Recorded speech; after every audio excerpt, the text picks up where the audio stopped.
Hello, welcome, I'm Richard Simons, and this video is going to be about this VW ID.3 because it's received some customization and modification, and I think this is quite an interesting topic.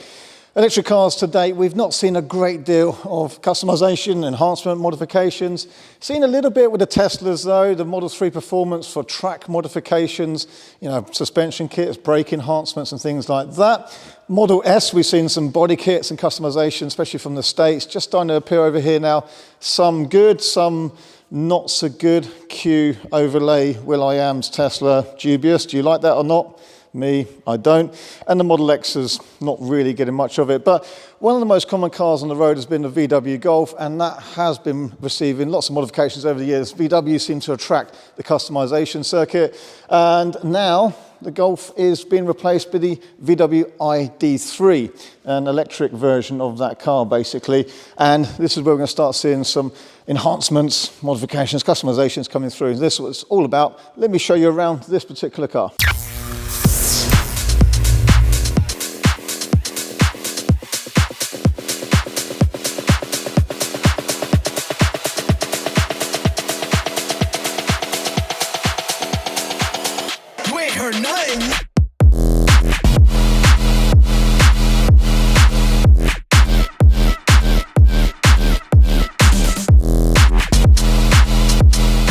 This particular car is finished in Moonstone Grey, and it's an ID.3 Pro performance with 204 PS, so it's quite nippy. But I'm not going to talk too much about the ID.3 in general. We might well do some more videos coming soon. This is more about the customization here, because no matter which ID.3 you choose, they kind of all look fairly similar. There's not too many variables, and this is where this customization comes into it, so you can make it look a little bit how you want it to look. You might want to change the way it drives a little bit, and this is where it's getting really interesting. So this car's had some work done by my friend David at evequip.co.uk, so check out his website there for examples of the customization such as I'm going to show you on this car here. Okay, let's start at the front and work our way through. So firstly, you might notice it's got a front splitter here.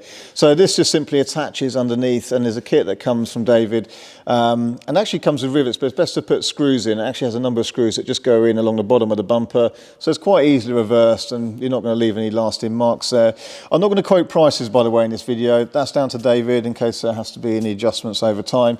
But this nice front splitter really changes the front of this car, I think, quite a lot. It comes and it looks quite low down, and the reason it does look down is if we go back a little bit. Now this also has lowering springs in this car, so it's fitted with a set of eye-back lowering springs that actually bring it down by about 25 millimeters, and that's as low as you can go on the ID.3 whilst remaining TUV approved. So any lower, I guess, it risks damaging batteries underneath and stuff like that.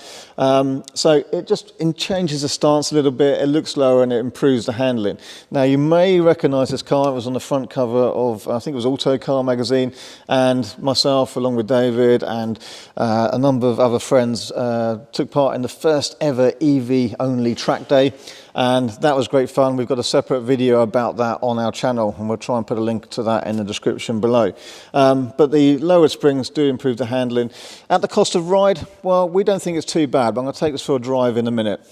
And then this car originally had steel wheels. Now you don't actually see steel wheels very much. It's quite a high specification example, this, but it still had the steel wheels. So luckily we've got this set of alloy wheels. Again, these are as wide as you can go while still fitting original tyre fitment, so we're not losing efficiency from tyres. However, they're probably a less aerodynamic shape to them here, so there could be a slight impact on efficiency from changing the wheels, as we see on most electric cars, but it's still very reasonable, and I think with this black and this grey, I think that's a really nice combination. Down the side we've got some of David's decals and stickers here, which I think actually look really good. He's done a good job with this, and of course his website there, don't forget to check it out, evequip.co.uk. On the rear, not too much has changed, but it does have this really nice spoiler. Again, I think just a little detail like this really changes the look of the back of this car. They are a standard black on the tailgate. Again, I love this combination, black roof, black tailgate. This has got the window tints as well, so if your ID.3 doesn't have window tints, they can quite easily be done, and we even would do that for you as well. But this spoiler here, I think, really changes it. It looks great.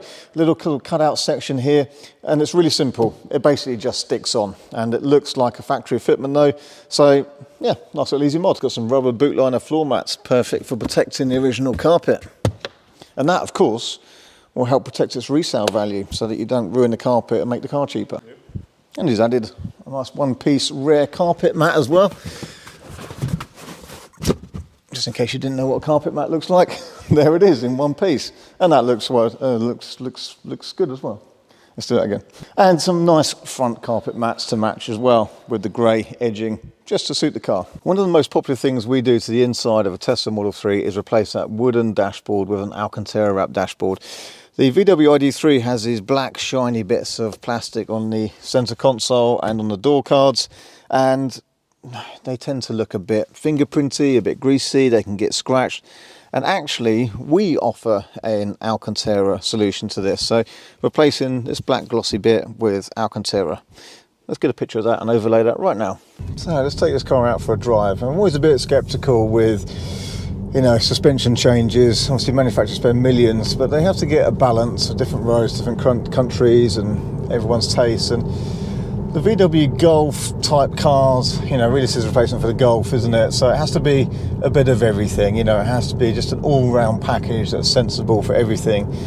But, you know, at the end of the day, this is a reasonably powerful 200-ish brake horsepower equivalent rear-wheel drive hatchback. So it should be a bit of fun. And my complaint of the standard ID.3 is it does everything well, but it's not particularly fun. So does this ID.3 with its modified springs, slightly lowered, improve the ride but without the detrimental handling? Well, I'm about to find out. Okay, so I've been driving along this road, which is a road near our showroom, and it is a particularly bumpy road. I know it well, I've driven over it in lots of different cars, so it gives me a good basis for comparison. If it looks bumpy, don't worry, it is on any car. And you know what? This is pretty good. I wouldn't even be able to say this wasn't a factory car. So, yeah, this is good.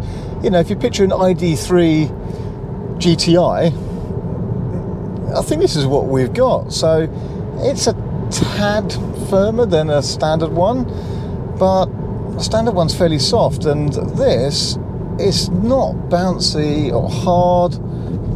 Far from being a bone crashing ride, I was kind of slightly worried about. It is good. I like it. This, in fact, this is fun. Look at this. It changes direction nicely. It's got good body control. Still got a bit of lean in some of the corners, because again, they're not particularly hard springs at all. It just has that little bit of edge that gives it a slightly more sporting feel, but not a compromise. So I'm really, really pleased with these, actually. I'm really, really pleased with this car. Could be a keeper.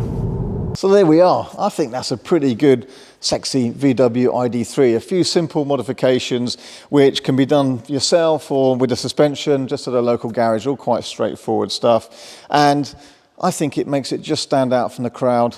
A little bit different to all the others, and it's a pretty good looking car. Let me know in the comments below what you think.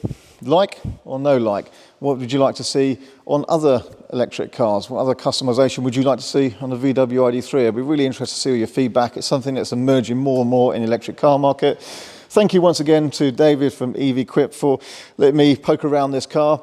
And actually, my wife has a Golf GTi at the moment, so I'm thinking of replacing that with an ID.3. She says the GT is too slow, yeah, especially in petrol mode. So all electric family would be good, so you never know, this could well be a keeper. You might see a little bit more of this on our channel soon, so if you want to see more, stay subscribed, hit the thumbs up icon if you've liked this video, and if you like this car, let me know in the comments below what you'd like to see modified, what car you'd like to see modified, what other modifications you'd like to see for a VW ID.3 or any other electric car. It'd be really interesting to read all those, so do put your comments below.